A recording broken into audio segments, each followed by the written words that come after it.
Group I and Group J both kicked off yesterday at the World Cup, at the opening game. So let's start with France versus Senegal. Now this was an exciting game, this is a good game.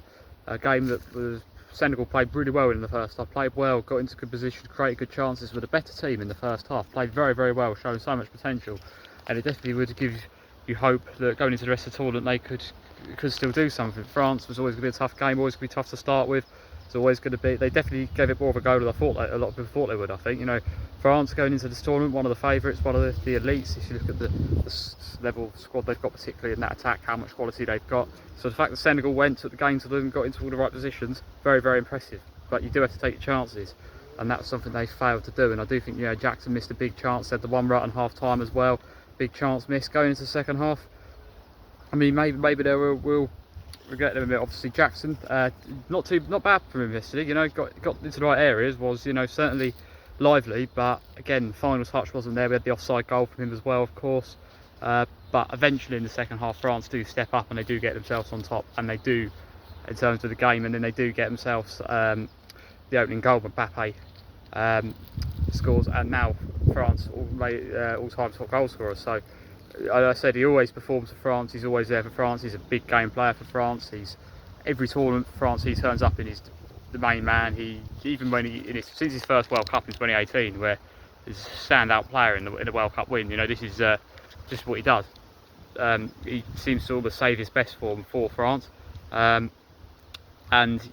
so of course he gets his goal, and then France look like they've wrapped it up. Racola gets his goal less than 10 minutes ago, so it looks very much safe for France. Although Senegal, they do make it interesting, they don't stop, they keep going, they get the goal back in the last minute, and makes it interesting. But then of course Mbappe, what a strike to seal the 3-1 win for France.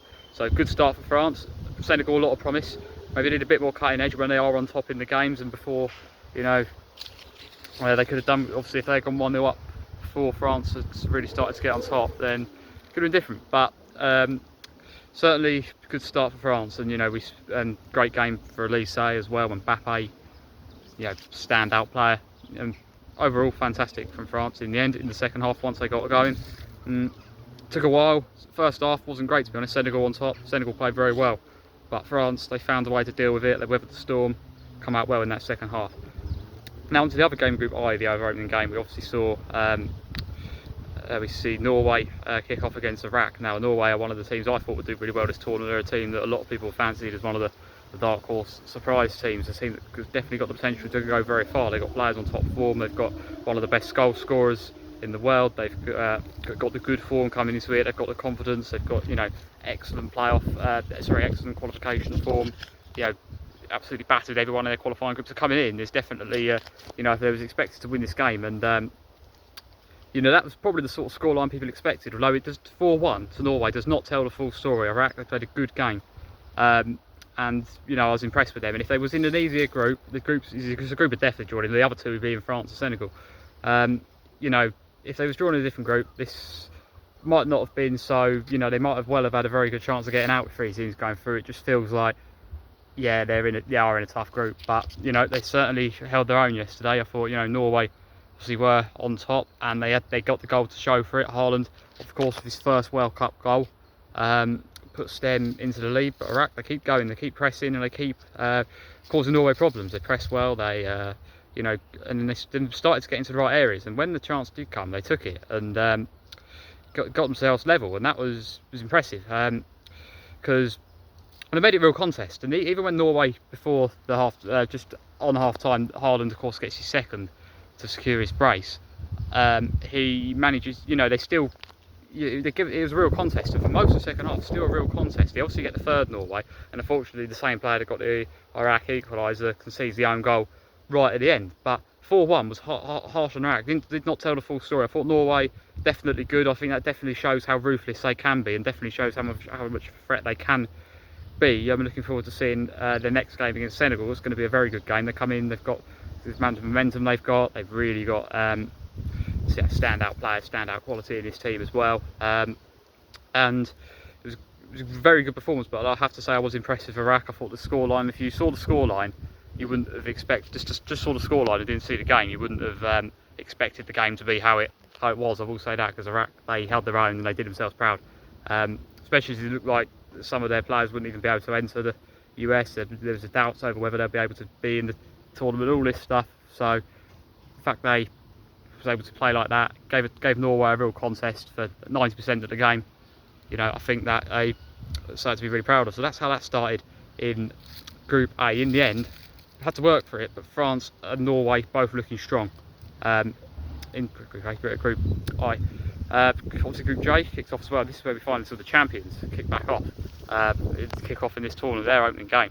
Argentina against Algeria. Now, obviously, Argentina have still been talked about in the discussion among the potential winners of the competition, but I do feel like there's been teams that have been a few teams that have been talked about ahead of them, to the point where they've maybe almost been a bit underestimated coming into this tournament. The attention's not been on Messi, the attention's not really been on Argentina. However, that really has got people talking yesterday. The best individual performance we've seen from a player so far in the tournament there from Lionel Messi. You know, coming into this without the pressure of him not having won it before that there was last time, without all that hanging over him, he can really, like, it's not free hit. Of course there's pressure, of course Argentina needs to perform, but it's not quite like it was last time. Them being the champions, I think they really could relish this, and I think they really have actually got a new level of confidence as well. You think back-to-back Copa Americas, the team of winners won the last World Cup, qualified with ease. They're such an efficient team. They're very clinical. They're when they do on the day, they can really just dominate anyone and take anyone apart. And they're definitely capable of winning this tournament. On their day, they're capable of beating any other team. All the players show up. You know, they're solid at the back as well. Strong in all areas. So game starts, obviously Argentina. Lionel Messi looks like he's taking the lead early, but of course goal gets chalked off. Same happens to Algeria at the other end. They actually started the game alright, actually. They had quite a lot of the ball as well yesterday, so it'll be interesting to see how they can maybe control a game in a game that's maybe more winnable for them. But overall, yesterday it really did come apart in the end. But they think they've taken the lead, but of course again gets chalked off.